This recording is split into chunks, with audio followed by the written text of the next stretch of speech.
Good evening and welcome to El Oso Fumar Takes. This is our 74th take, a special Easter edition live from the brand new, undecorated Caldwell Cigar Studios of Euless, Texas. I'm your host, Barry Duplessis, as always, and I'm so thrilled, so excited that you guys decided to join me on an Easter Sunday.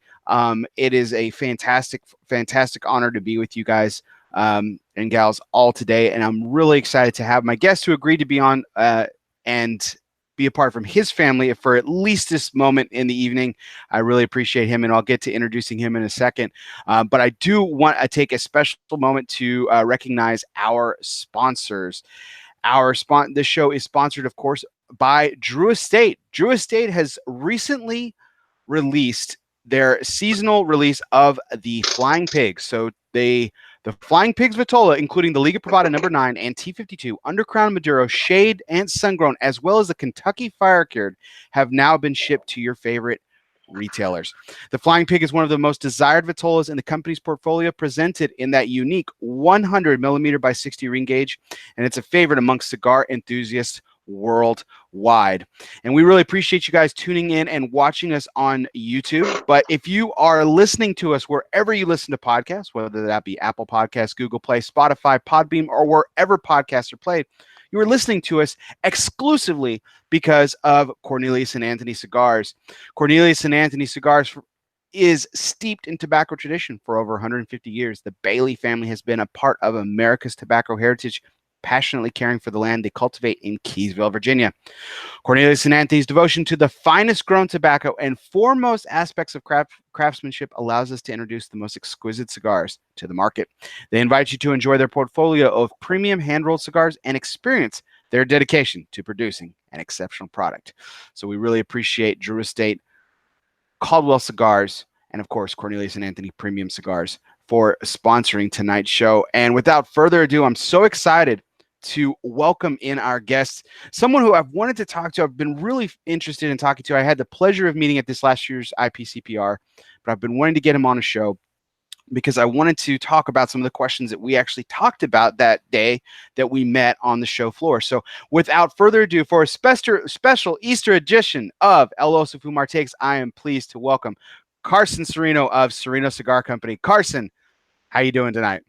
I'm doing great, buddy. I appreciate you guys having me on here, and I've been looking forward to be on the show all week, and I'm actually pumped. I'm on the Easter edition. That's where all the cigar truthers come out because, everyone's not always on their, computer for Easter. So yes, I'm pumped to have people on here that, are pumped about smoking cigars and hanging out with us. So yeah, it's really exciting. I always like these special holiday editions because you're absolutely right. You nailed it. They bring out the real cigar truth nerds like myself, and they're the ones that are also probably an extra, wanting a little extra something. They feel the need to. They've been pulled away from their family like the two of us have been tonight, and they're like, this better be good. So I know we're going to deliver an awesome show, and I'm really excited to have you on, Carson. Again, thank you so much for joining us tonight. And my apologies for the technical difficulties to you and to our audience. Again, this was totally my fault. I should have prepared it a little bit better. So I do apologize, but I'm glad we're up and running and getting ready to smoke a fantastic cigar. So as I was telling you before the show, Carson, I've smoked a few of your cigars. Unfortunately, they're just not as widely available in my particular geographic region. I know they're doing excellent in your neck of the woods and where our good friend William Cooper hails from as well. So I'm really excited to smoke the Royal Maduro XX. That's what I'm smoking tonight. That's what I'm smoking right now. So what?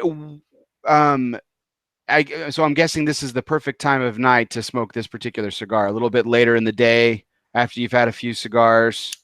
I would say it's one of those richer, oscuro, very it lines up with the Nicaraguan identity of what Nicaraguan cigar smokers like. That rich sweetness, some spice to it. So Yeah, I would definitely say it's a evening stick, or maybe not exactly first thing in the morning cigar, but you know, yeah, it's perfect right now. So Whoa, I'm yeah, certainly this is my excited dad's about it. favorite. This is my dad's favorite one. This is the one him and Omar came up with when we first started. It was actually the first blend we came up with. So uh, Oh, the Maduro XX was the first blend that you guys came up with. yep, yep, All right. Well, wonderful. yeah. Wonderful. I'm excited to be trying out the original. Now, this is one of Mm-hmm, the cigars that actually got a 90 plus rating from the Cigar Aficionado, correct? mm-hmm. Yeah, I got a 91 an aficionado, I think about a year and a half ago, and it was pretty cool. It's the first cigar we ever got rated from them. Um, and I've been in the industry somewhat, as some form or another for a long time. Even when I was like running my dad's retail stores when I was younger, and I always thought about like how cool it'd be to get something rated from them, and yeah, it kind of was like a full circle type of deal. So What? yeah, Yeah, we didn't really talk about this before the show, but like, what kind of, like you said, you were running a retail shop, you were reading this magazine, you saw all these cigars get ratings and everything like that. When you finally saw your name, Serino, on a cigar, and I mean, it didn't matter. I mean, 90 plus, of course. I mean, that just had to make it that much better. But to be actually just to be in the magazine and rated, what kind of feeling was that for you? man, it was an honor. Like it was just something that came full circle. And it's funny, like when I'm younger, it was more of like an ego thing, like of how, I just want to be with like all these awesome brands and everyone. And then it kind of just comes naturally when you're working and when you're doing something you're passionate about, that I don't know, it just kind of, you get rated and you start creating good products, and then after that, it's just like, more like it's a second off of things. So, but yeah, it was an honor, like to see us in there, and I wasn't expecting it at all. I think they came by our booth at one of the IPCPRs, and they just really liked the cigar, and they told me a week before, and that week was just it was pretty nerve wracking. But then once it came out, uh, I was pretty stoked. Which I didn't know, they didn't let you know beforehand. I thought maybe they'd give you some kind of tip off or something, but they don't. They just told you they told you it'd be published and that was it. And Yeah, then oh yeah, man, pretty that much. gosh, that is nerve wracking. Yeah. It's like, hey, by the way, we wrote up a review in our magazine that's published for hundreds of thousands of people and is widely Hmm. regarded as one of the most popular publications in the industry. Good luck to you. Hmm. Exactly. And you're Oh a new man. brand, so like, no one's ever really seen you in magazines before, and I mean, I guess it could kind of sink you. Maybe not, but you definitely want to have a good first impression with a publication like that, and with everyone. Just like every time, even with all the online reviewers, everyone's got their you know their arena of people that you want to try to make sure you have a good product going out, especially when you're first starting off. So that was uh that was the XX, and that's did really well for us with all the reviewers across the board. So we're pretty stoked about it. That that's that actually brings up a good point is that Serino's actually been able to kind of almost bridge that gap in terms of arenas. You mentioned about arenas, so you're being recognized in a publication like Cigar Aficionado, yet you have a pretty large presence in the online media as well. Hmm. Specifically as the studio sponsor for Cigar Coop Primetime and Cigar Coop Hmm. Primetime Special Edition, um, and just being like you said, just being reviewed and looked at by the online media as well. So there's not many companies that actually have that kind of the kind of respect of both worlds. It's almost like there's this. We've talked about it before. Some of us in online media have talked about it before. It seems like sometimes there's two worlds that kind of clash a little bit. Hmm. But there's a few of the chosen that are kind of that kind of bridge those two worlds, and I think it's for honestly for the better, because it I think it exposes some really great cigars to a wider array of Hmm. an audience and everything. So one of the things I wanted to ask you specifically, speaking of Cigar Aficionado, you actually were featured in a awesome piece, interview that was published earlier this month, and so congratulations on that as well. Um, one of the Thank answers, you. it was one of the answers you gave to a question caught my eye, and it's not one of the probably the more important questions that you Hmm. answered, but it particularly caught my eye when you said that you first got into this industry very young, and by very young, you were helping out your father who had a Yep. warehouse and distribution center, and you would go and work at at his Yeah, offices as at early as APS. 12 at Yeah, APS, 12, 30. 12 and 13 years old. Yeah. Um, but the answer that caught my eye specifically was the fact that you said specifically, I definitively was not interested in premium cigars at this time. So the reason I wanted to ask you about this answer was, were you answering that to, to sway away any doubt that you were not smoking underage for anyone that might be paying attention, or was there another specific reason why you answered it so to use your word, definitively? Yeah, it was more so like for what you were saying for legality things, but also at the same time, I truly wasn't. Like, I was probably 11, 12 years old, and my dad was first starting the business off, and it was real small. And, just starting off any new business, you're going to need some help. So he was making me come after work every day while all of my friends were going off doing, just regular after school activities. And I would come to the warehouse at 2:30 in my school uniform and just pack boxes all day. So I kind of hated it and had, you don't understand the romance of it. You're just like, why is he making me pack all these cigars into these boxes? Not, you don't go and see the romance of cigars, or you're not smoking them yet and get the whole industry or vibe, or, what it's all about. So yeah, for a couple years there, I definitively hated, hated, Hated. Okay. Wow. yeah, I yeah. can imagine, man. As a young kid, all we're interested in I wasn't sports getting or paid. video games. Oh yeah, and you Yeah, weren't getting yeah, paid. Yeah, no, I wouldn't. yeah, I wouldn't have. I imagine I wouldn't have positive feelings about it either. yeah.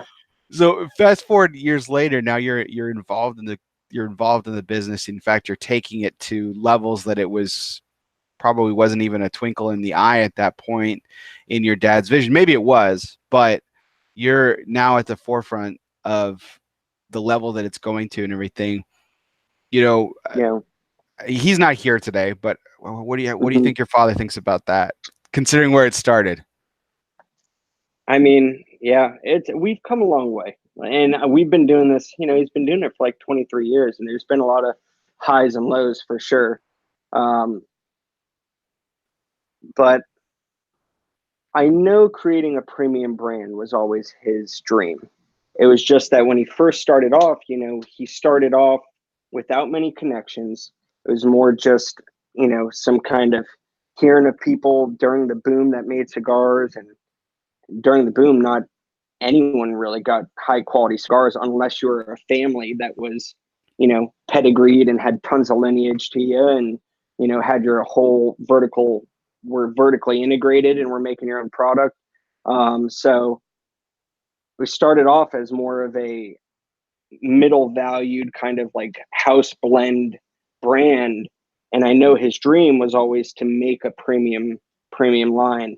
And just over being in the industry for like 20 years, it's finally, you network and meet the right people and learn more about cigars and how things are done and the proper what to look for when you're touring factories or working with different manufacturers or different growers.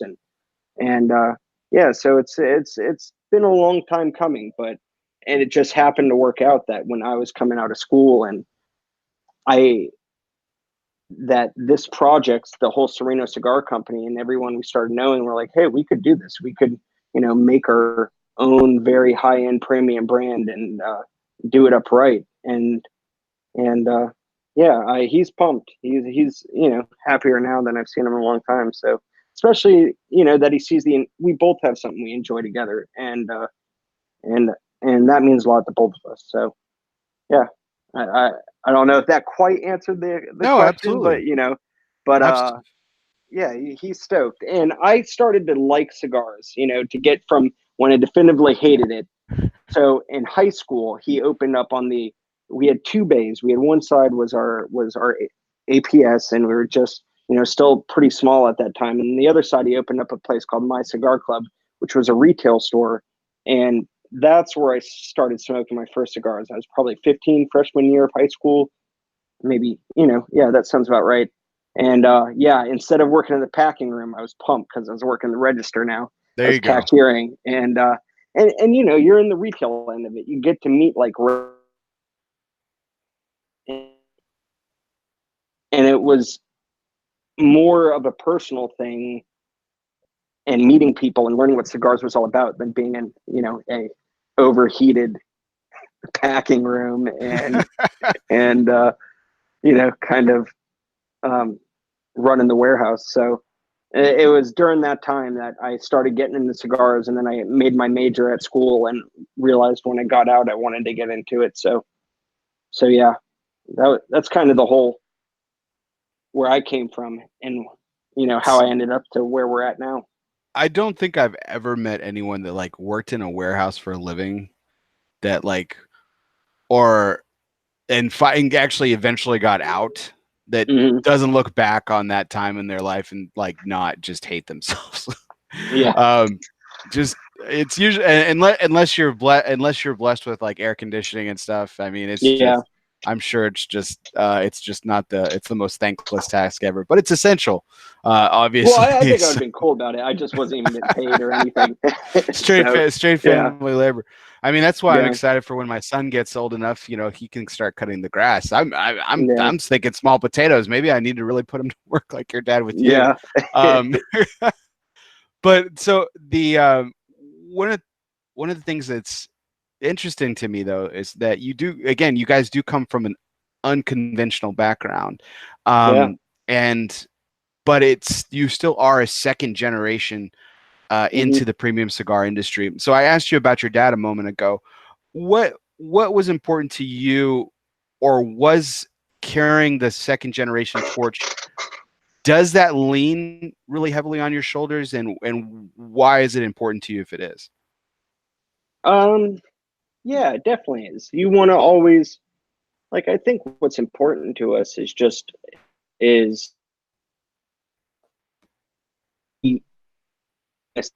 unconventional, second newer brand, second generation, up against, families that have been in it for 50, 60, 70 years. A lot of people at first was like, oh, what do these guys know?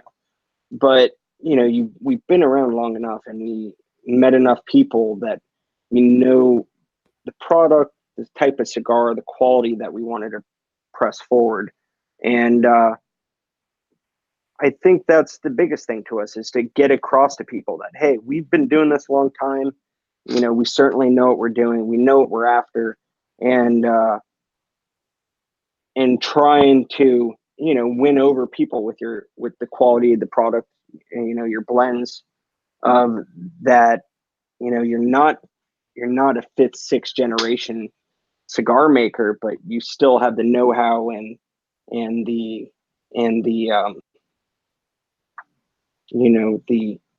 foresight to be able to do things right. So I yeah. think that's I think that's really like one of the things that's really great about this industry, and there are a lot of fabulous things. I really, if you know me at all, I'm I just I, I love everything about this industry, and even the things Mhm. that like I'm not wild about, like Yeah. they pale in comparison to the and things that I love. and the consumers have changed a little bit too from like back when I was growing up. It was all about you know heritage and lineage and the different families making cigars. But now I think consumers are getting a little bit younger, and also there's so many good boutique manufacturers that are putting out high quality stuff that consumers, it's really broken that kind of glass ceiling for younger companies to get a new customer. Like people are more apt to try something new. I feel like today And I would say the same thing about a lot of industries. Like, look at the craft beer industry. Like, people actually seek out what's new and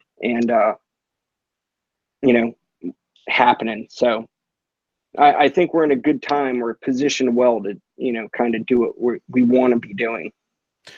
And to that point, you actually have heritage and lineage within the confines of Serino Cigar Company without having that, without it personally being attached to you necessarily. Yeah. Working with the La Corona Cigar Factory, A lot of lineage. Yeah. and a lot of lineage there, going back to the roots, so to speak. And then you actually are working on a new project with pretty legendary figure himself, Mr. Hochi Blanco. So that's exciting as well. Yeah, I was just down there. I just got back on Friday. So yeah, it's exciting. And that's, like I said, like, we didn't, if then started to think it would be what it is today, because we didn't know those kind of people and know what to look for when you're at their factory, or working with those manufacturers. So, Hochi, we've known for a long time. It just kind of came into fruition now that I wanted to do a Dominican cigar, compared to all of our Nicaraguan stuff. And we've been talking with Hochi for a while about it. So yeah, I'm pretty excited about it. It's going to be, it's going to come out really good. Well, I'm really excited about it, because if it's anything like the latest collaboration that Hochi did just co-released the San Latano Dominicano with AJ Fernandez. And I don't know if you've had an opportunity to smoke that cigar, but I thought it was phenomenal. So if that's any indication of what a collaboration with Hochi will bring, I'm excited to see what Serino will do, because that'll be just incredible. So what inspired you to change it up? And you've had all the success in these wonderful cigars, which, by the way, I'm really enjoying the hell out of this. This is incredible. Awesome. And perfect nightcap cigar. Absolutely perfect. What inspired you to change it up from Nicaraguan, the success you've had with Nicaraguan tobaccos, Nicaraguan manufacturing, to explore this? Was it Hochi himself? How do you say no to a man like that? Or was it something else? It was something else. It was one, like, I always thought it'd be cool to work with Hochi. There's two people I'd really want to work with in the Dominican, but yeah, Hochi was definitely always been on my mind. But it's more so I want to be able to offer people something different than what's in our portfolio. That's one big thing to me. I don't ever want to be a company that has a lot of cigars that taste very, coming from one farm or one field, one manufacturer or the other, it's going to taste similar, but I want all of our blends to be unique to themselves. And another thing is authenticity. The thing I'm doing with Hochi, is actually kind of the first to hear this, is it's another Taino blend. And the reason why we were doing Taino with a Dominican company is, when I started doing all the research on the people, I realized it was predominantly, Dominican Republic, Cuba, and Puerto Rico. So it didn't feel as authentic releasing it from Nicaragua, if that makes any sense. So I wanted to make sure, like I, did something appropriate to their culture. Like, even if you go to the Dominican today, there's still museums, there's a lot of like artifacts, just general based ephemera kind of hanging around all throughout the country. And when I started spending more time in Dominican, it made it feel that I needed to do that. So that's why, I went to Hochi about the idea of, like, hey, I want to make a Taino with you in the Dominican. So put a pin in that, because I think that's absolutely fabulous. And you're absolutely right. I've been to the Dominican. I've been to a museum there at Casa de Campo, and they have a wonderful exhibit on the Taino people and the heritage and the whole history of their people and what it meant to that island. So I want to see if I'm right on this, but I'm not, and I'll be 100% honest with you. But I want to hear. You said there would be someone else from the Dominican that you'd want to work with. So who would that be? No. Okay. I'll put you on the spot, and you don't have to answer. Don't not if you're not comfortable. I just want to see if I'm right. Who would you say it was?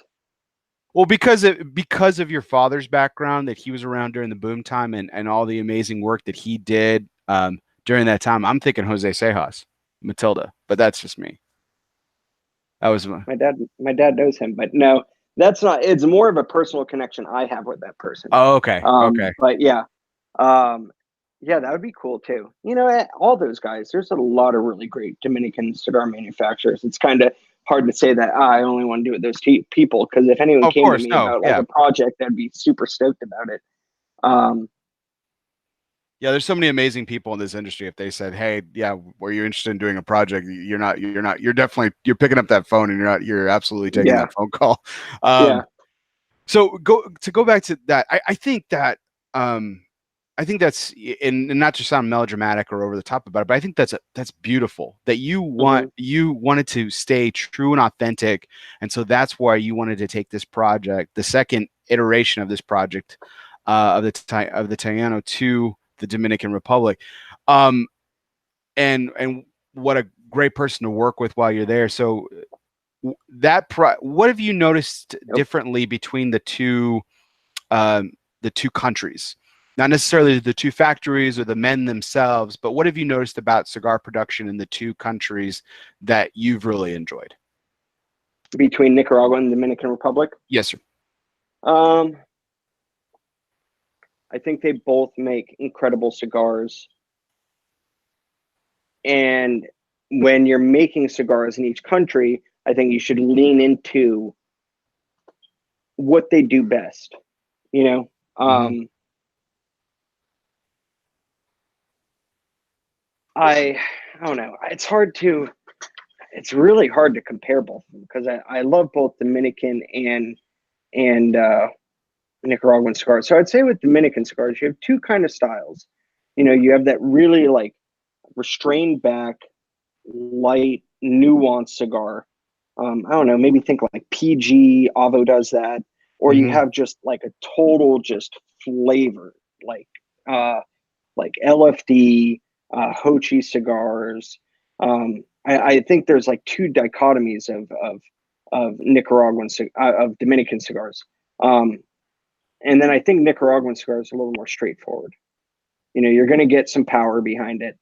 Um, but even though there have been a lot of like nuanced cigars coming out of Nicaragua right now, but yeah, it's just different. And like I said, that's why we wanted to make one out of Dominican as well, is just offer a different set of flavor profiles.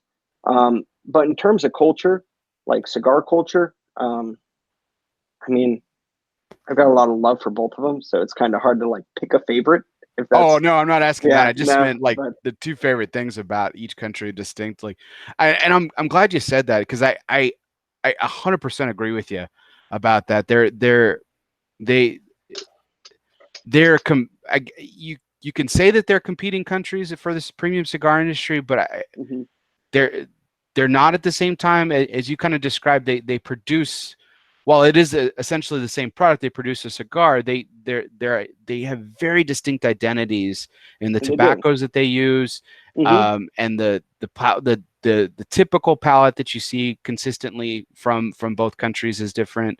Um, yeah, and that's what I love about these blenders today, master blenders, different manufacturers, and everything that are able to take advantage of other countries and their tobaccos and use them in mm-hmm, blends because it really makes for a unique cigar experience.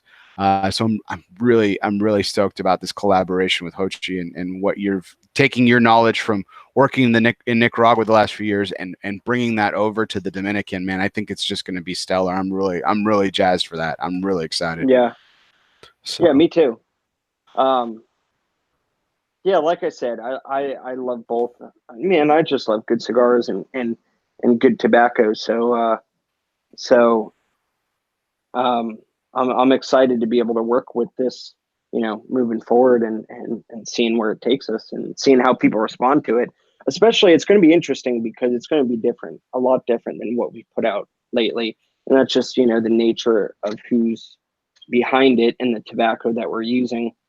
So it's going to be, we'll see how it goes. But this is the and you've kind of answered the next question a little bit along the way, but I kind of wanted to dive into it just a little bit more. And this is the time of the interview that I wanted to mention something a little personal about you, but that was published and everybody knows. And I'm 35, and I still consider myself. While there's things about me that are old, it takes me, it takes a little extra effort to get off the couch than it did when I was younger, and everything. I still consider myself a young man, and definitely young in this industry and young in this business. And so whenever I meet somebody that's younger than me, I become even more impressed with what they've accomplished. Because you're 29, and Yeah. you and your father have built something that was originally my dream. I wanted to create my own premium line of cigars, and for the time being, the FDA is kind of crushed that dream into a bunch of pieces. But maybe I'll pick up those pieces one day. But in the meantime, I'm having an absolute blast doing what I'm doing.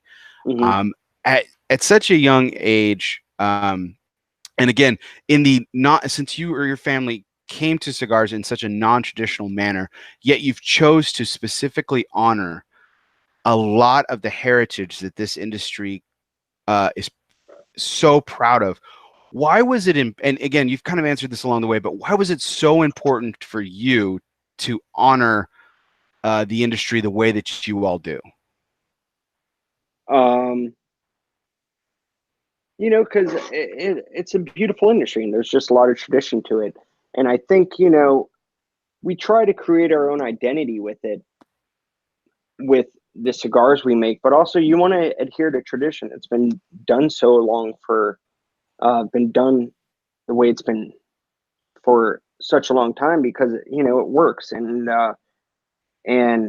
cigars are a pretty traditional thing. So, I don't know. I've just learned from like a lot of great people and kind of feel like it's a responsibility to, keep cigar making the way it is and the quality and also like in terms of you're talking about like paying homage to the right people. Like, I think that with the project of like Taino, we tried to pay homage to those people because, we pull a lot of like artifacts from those people. Like Cohiba, the word Cohiba comes from Taino people. It's it's the leaves. It's tobacco leaves, dried tobacco leaves in their language. Like Atabey, that all comes from them. And I just thought it would be important to like kind of to honor those people who basically gave us cigars what they are, because tobacco has been around for a long, long time. It's smoked in Europe, you know, forever, but Hundreds of years, and then even hundreds of years before that, before the Europeans came. And then when Columbus came to Hispaniola, that's when he saw the Tainos people. And it's not quite what it is now. It's a little more refined, but it was tobacco leaves cured, rolled up, and it was done in this format, like in a cigar smoking format. I just thought it'd be a cool project. And also, like, after researching those people, like, they're just really kind-hearted and incredibly complex and like intellectual people for their time, and just didn't want it to get kind of glossed over. Thought it'd be a good opportunity to kind of show light of where cigars came from, and to showcase the people that made it all kind of happen.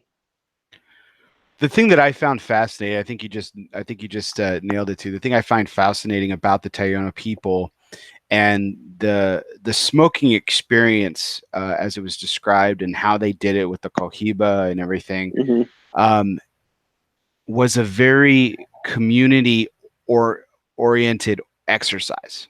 It was about the people. It was about the group of the people.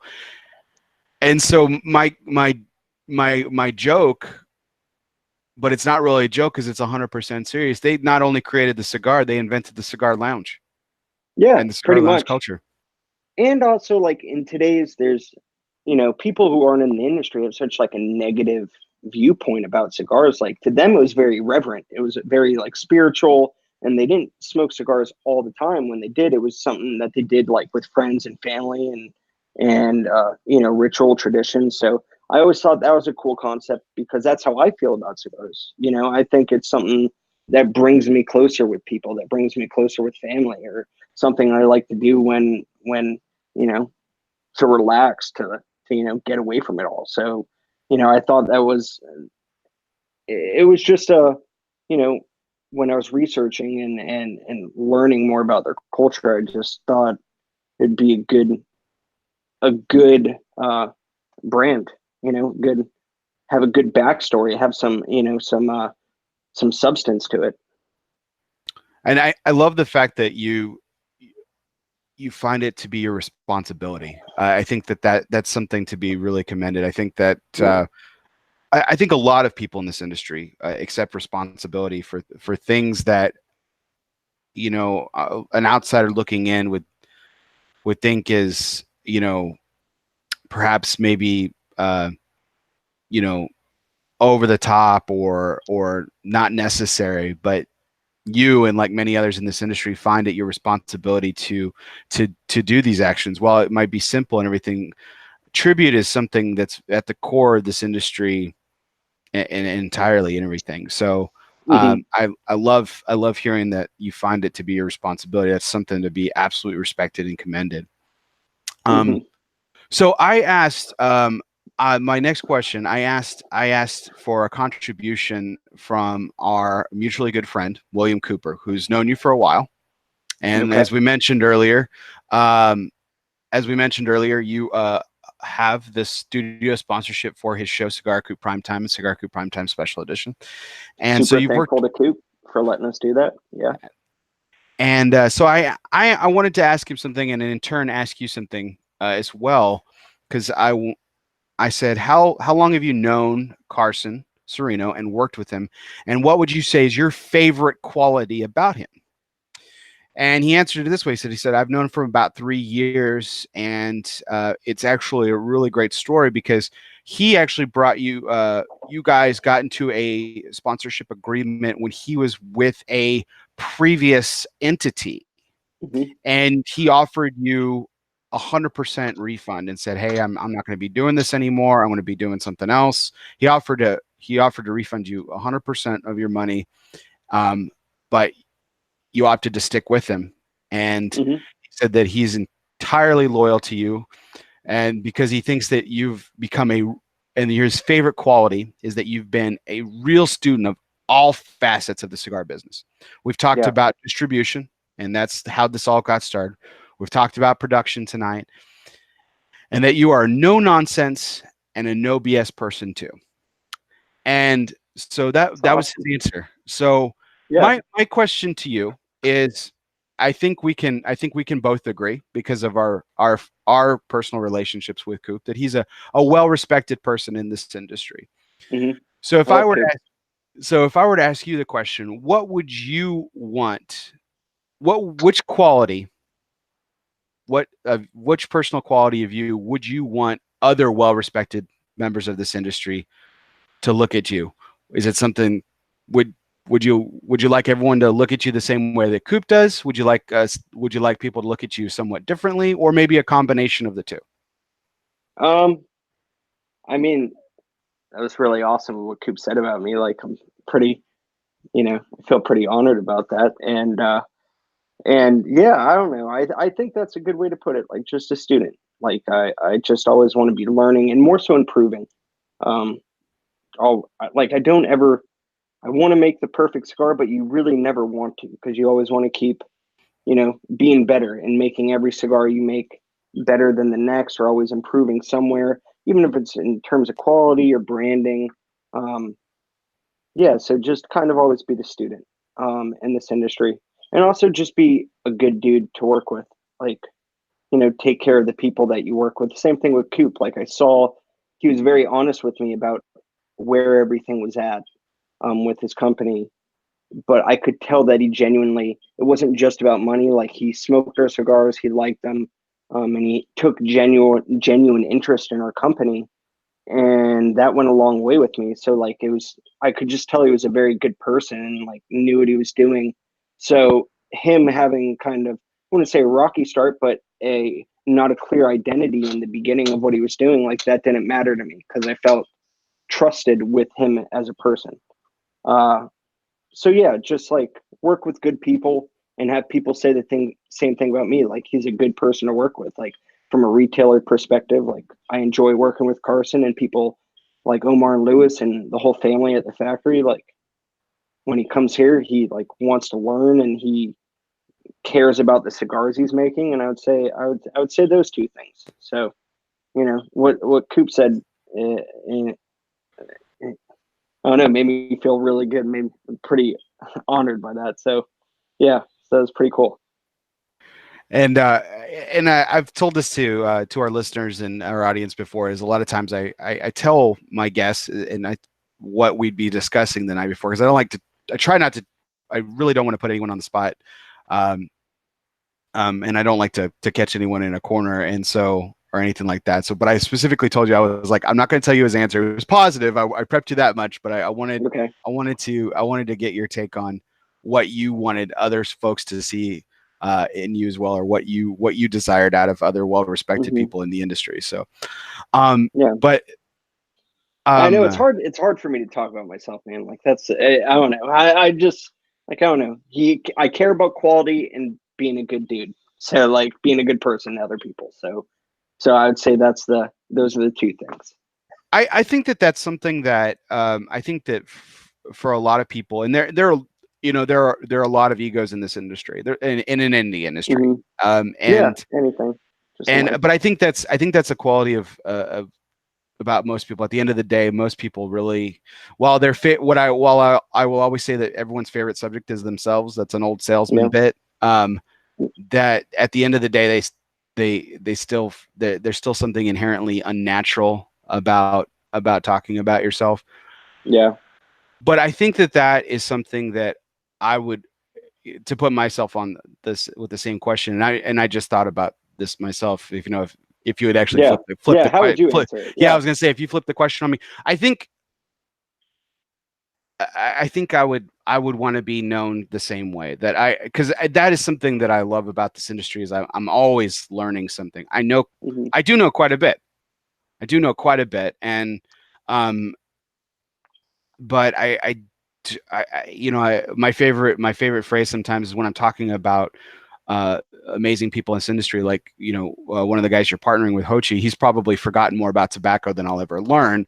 That's kind of my one of my go-to phrases and everything because they've just been doing it for so long and in such a completely different facet. I'm a consumer first, but I would love for well-respected people to say that about like that Bear guy. He's always wanting to learn. He's always wanting to know more and just a thirst for knowledge. That to me would probably be the ultimate compliment. So yeah, I think I'm with you in the same boat.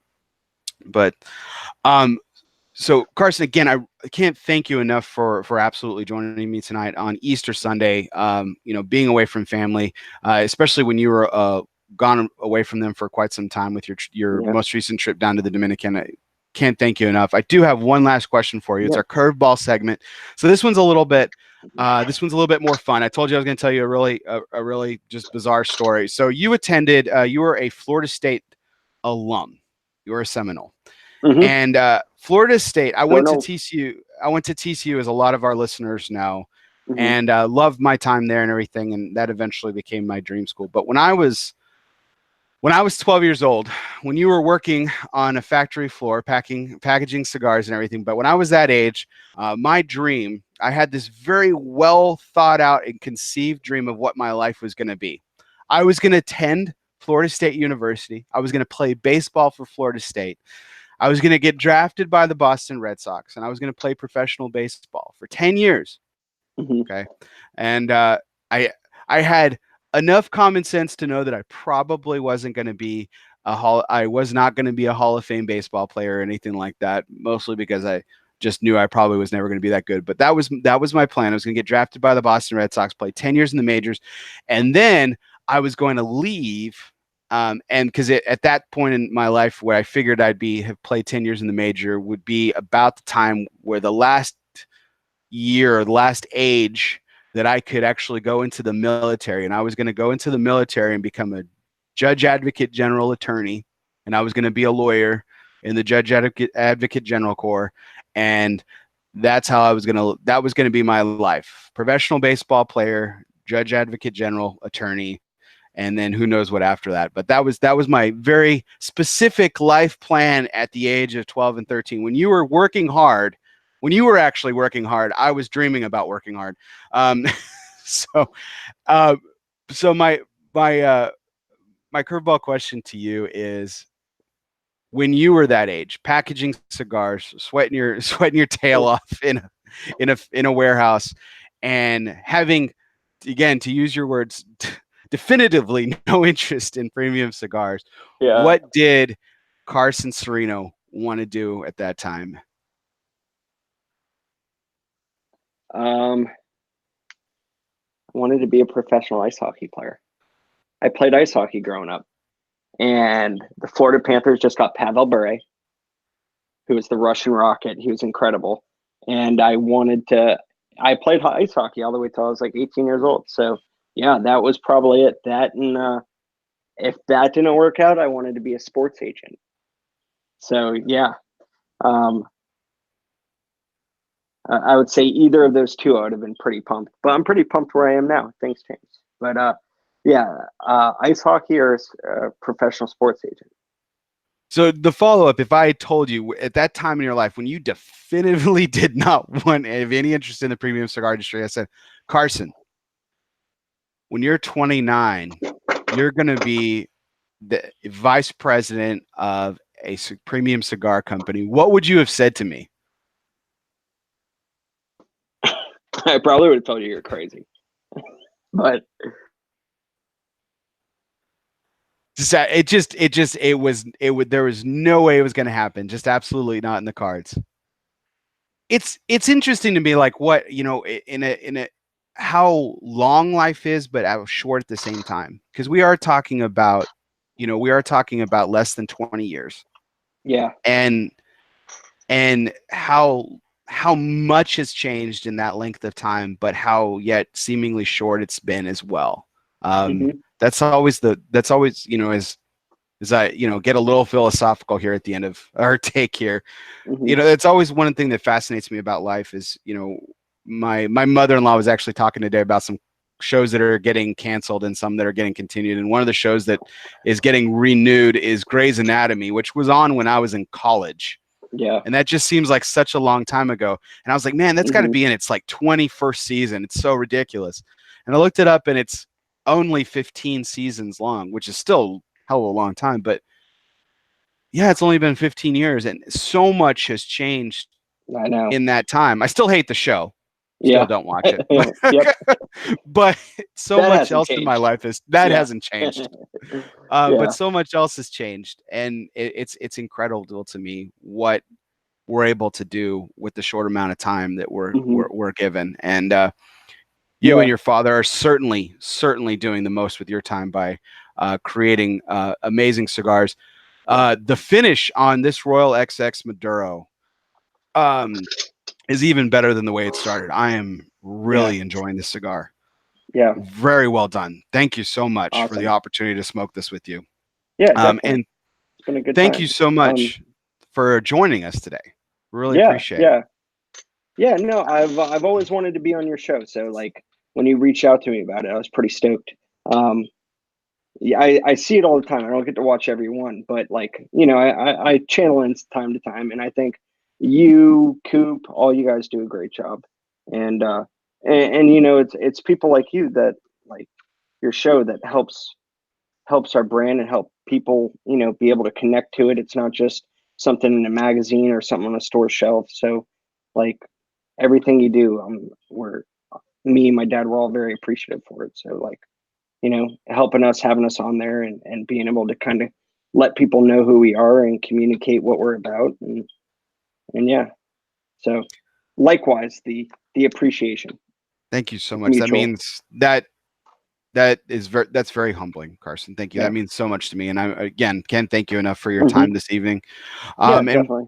we thank all of our audience for staying with us as we went just a little bit later tonight, and it was absolutely my privilege to have Carson Serino on. And we, if you're watching us on YouTube, we really appreciate that. Don't forget to hit the subscribe button. And as always, if you're listening to us wherever podcasts are played, you're listening to us exclusively because of Cornelius and Anthony Premium Cigars, and you can tune in anywhere from Podbean, tune in, but mostly on Apple Podcasts, Google Play. I know you guys are all out there on those formats, but anywhere podcasts are played, you will find El Oso Fumar Takes.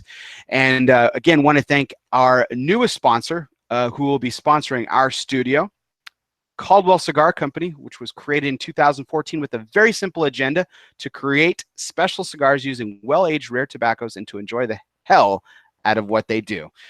Their business is built on friendship and fun with goals that will be creation, innovation, and ambition. So they will be sponsoring the El Oso Fumar Takes studio, and really excited to see what our partnership will bring in the coming year. But mostly, again, want to thank for this very special Easter edition, our 74th take, and our very special guest tonight, Mr. Carson Serino, Vice President of Serino Cigar Company, for joining us tonight. We appreciate him, all your likes, shares, comments. Don't forget to subscribe, leave a review, and as always, we appreciate you. As always, I'm Bear Duplessis. Guess what? We'll see you next time.